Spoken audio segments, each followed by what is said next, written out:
G'day folks. Well, I've got the old radio working. I found a resistor there pressed against that lead coming off the heaters, and it seemed to be shorting out somewhere. It's shorting across to there to ground, which is a bit odd, but at least it solved the volume drop problem. These electrolytic caps are still a bit crook. These anode cap polyesters seem to be okay.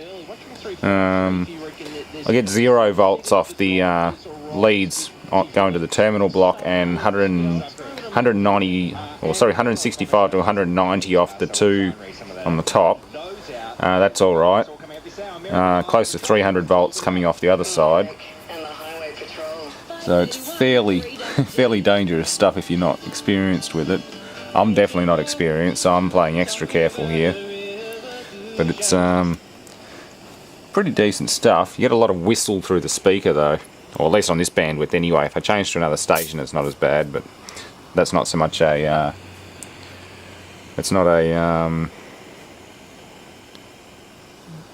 amp issue, it's more of a speaker issue.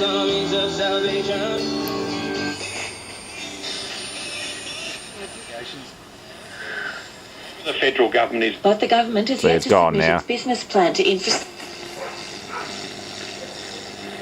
All the dogs are barking. I must have hit a nice frequency. This tube's glowing. Safer use.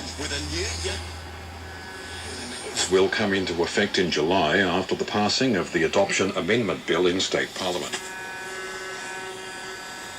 Right. I want the queue coverages for. Sterling, will you?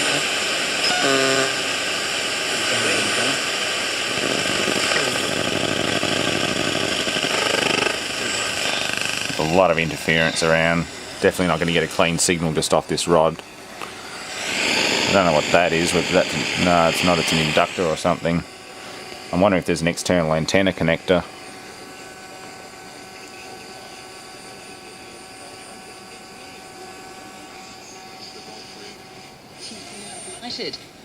Carmelo Anthony has scored 32 points as the New York Knicks beat the Indiana Pacers 105-79 to level their playoff series. US Sports. Don't know if it's a local station or not. Nah, Melbourne station. Won't pick any international stuff up with a tiny little rod antenna.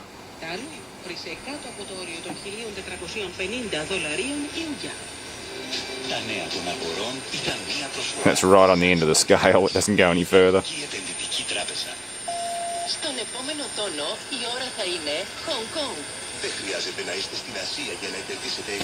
No idea what language that is. It's not right on the end. I was playing with the bloody tone.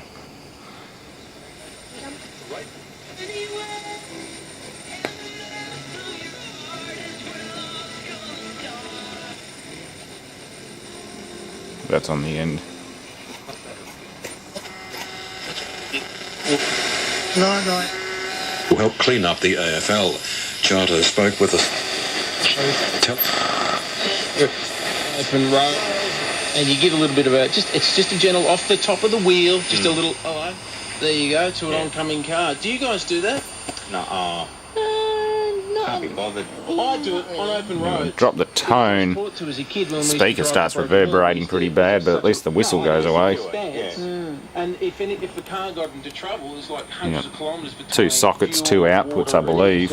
2 transformers, 2 output tubes. I think it's stereo. You're right. You're sweet.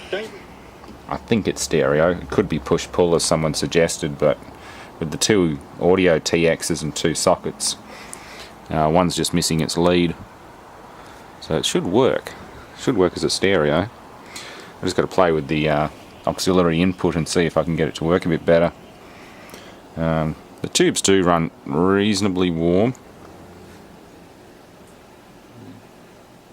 Don't know where my thermometer is.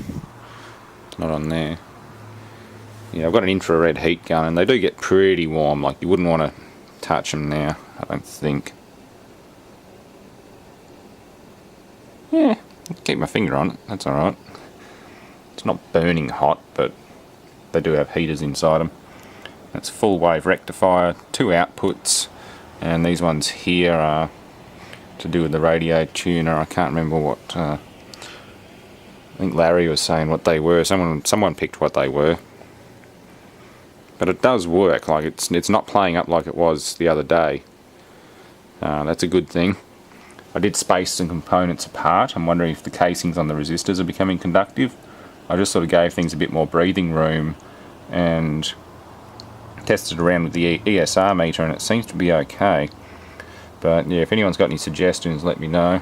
I did scavenge a whole pile of polycaps out of some old monitors, so I got some replacements for these two here, these .047 400 volt caps. I've got some 250 volt AC caps which came out of a power supply. Actually, they came out of a PlayStation 3 power supply. These seem to see less than 200 volts DC, so I'm wondering if the AC polycaps will even give a damn about being on DC, and B, whether that voltage rating's high enough, because I haven't been able to find anything in that area, or that tolerance, short of big ones like 1.5s, and even then they're still 275 volt, they're not 450 volt, so they're useless. Anyway, just sort of give you a bit of an update on it. It's a nice little set. I just got to modify it and build my own little enclosure, because that's the front panel of a much bigger wooden cabinet, which I don't have. So yeah, thanks for watching. Hope you enjoy it. Stay tuned for a bit more. Got plenty of projects on the go, just not enough time. Good old vacuum tubes. Gotta love them. Think where we'd be today without transistors and the integrated circuit. We've come a long way.